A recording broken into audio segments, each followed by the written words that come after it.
राजधानी शिमला में लगातार हो रही भारी बारिश के कारण जनजीवन एक बार फिर प्रभावित हुआ है। मंगलवार को शहर के प्रमुख लिफ्ट क्षेत्र के समेत अचानक भूस्खलन होने से कार्ट रोड पर मलबा आ गया, जिसके चलते यातायात व्यवस्था प्रभावित हो गई। सुरक्षा को ध्यान में रखते हुए प्रशासन ने तत्काल प्रभाव से इस मार्ग पर बसों की आवाजाही रोक दी और बड़े वाहनों को वैकल्पिक मार्गों से भेजने का निर्णय लिया। यातायात पुलिस के अनुसार छोटा शिमला, पंथा घाटी और संजौली की ओर जाने वाली हिमाचल परिवहन निगम HRTC की बसों सहित अन्य बड़े वाहनों को बाईपास मार्ग से डाइवर्ट किया गया।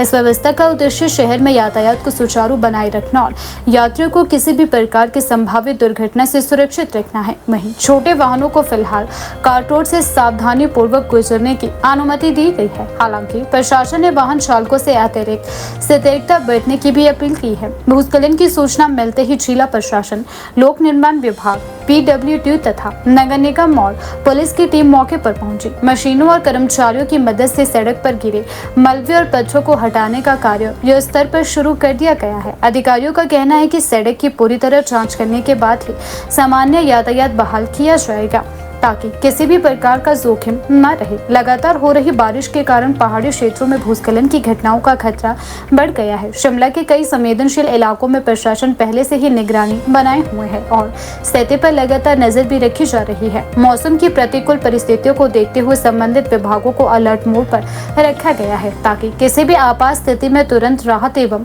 बचाव कार्य शुरू किया जा सके। यातायात पुलिस ने लोगों से अपील की है कि वे यात्रा पर निकलने से पहले मार्ग की ताज़ा स्थिति की जानकारी अवश्य लें और प्रभावित क्षेत्रों में अनावश्यक आवाजाही से बचें। साथ ही वाहन चालकों से धीमी गति में वाहन चलाने, सुरक्षित दूरी बनाए रखने और प्रशासन व पुलिस द्वारा जारी दिशा निर्देशों का पालन करने को भी कहा गया है। स्थानीय लोगों का कहना है कि लगातार बारिश के कारण शहर के कई हिस्सों में छोटे बड़े भूस्खलन की घटनाएं सामने आ रही है, जिससे आवागमन प्रभावित हो रहा है और लोगों को परेशानियों का सामना भी करना पड़ रहा है। विशेषज्ञों का मानना है कि यदि बारिश का सिलसिला जारी रहा तो संवेदनशील क्षेत्रों में खतरा और भी बढ़ सकता है। प्रशासन ने नागरिकों से अपील की है कि वे अफवाहों पर ध्यान न दें और केवल जिला प्रशासन तथा संबंधित विभागों द्वारा जारी आधिकारिक सूचनाओं पर ही भरोसा करें।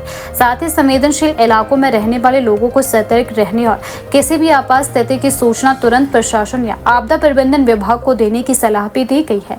फिलहाल राहत की बात यह है कि इस भूस्खलन की घटना में किसी के हताहत होने की सूचना नहीं है। हालांकि प्रशासन स्थिति पर लगातार नजर बनाए हुए हैं और मौसम की परिस्थितियों को देखते हुए आगे की कार्यवाही की जा रही है। अधिकारियों का कहना है कि जैसे ही सड़क पूरी तरह सुरक्षित घोषित होगी, कार्ट रोड पर सामान्य यातायात बहाल कर दिया जाएगा।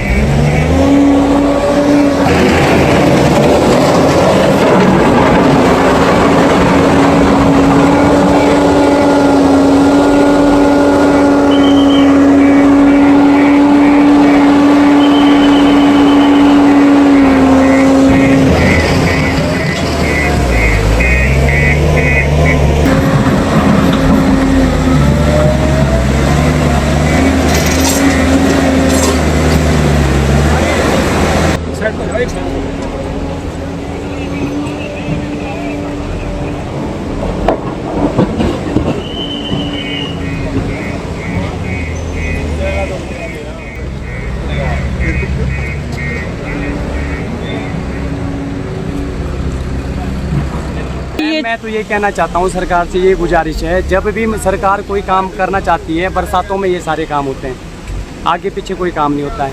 मैक्सिमम काम जब भी करते हैं खुद खुदाई का ही बरसातों में होता है ना। देखो इसमें ना इतने लोग परेशान हैं, कोई बेचारे पेशेंट है, कोई बच्चे वाले हैं। मेरी बस में इतनी सवारियाँ बैठी है कि अब कोई बच्चे वाले जो चल नहीं पा रहे हैं, कोई बेचारे पेशेंट है वो हो रहे कि हमने कहाँ चला, हम चल नहीं पा रहे हैं। मेन मुद्दा यही है कि क्योंकि ये जो मेन चीज़ यही है कि जो बरसातों में काम सरकार चालू करती है। प्रशासन को ये चीज़ ना अलर्ट करनी चाहिए थी, या तो ये रोड ही बंद करना चाहिए था, सील करना चाहिए था कि जब इन्होंने खोदा था बरसातों में कि भी ये चीज़ अगर आ रही है या लैंडस्लाइड हो रहा है तो इनको दूसरी जगह से डिवाइड करना चाहिए। जैसे ISBT है, ISBT से बसें चला दो, यहाँ काम चालू कर दो, ये चीज़ है ना। अब यहाँ तो ऐसा है ना, खोद भी रहे और साथ में चालू भी कर रहे हैं। कोई ऑफिस वाले हैं, कोई ड्यूटी वाले हैं, कोई पेशेंट है बसों में। हमारे साथ बच्चे 1.5 घंटा हो गया, 2 घंटे हो गए पंथा घाटी से पहुँचने के, यहाँ 2 घंटे लग रहे हैं मेरे को। तो जो जाम लगा हुआ है वो पंथा घाटी पहुँच गया इस टाइम।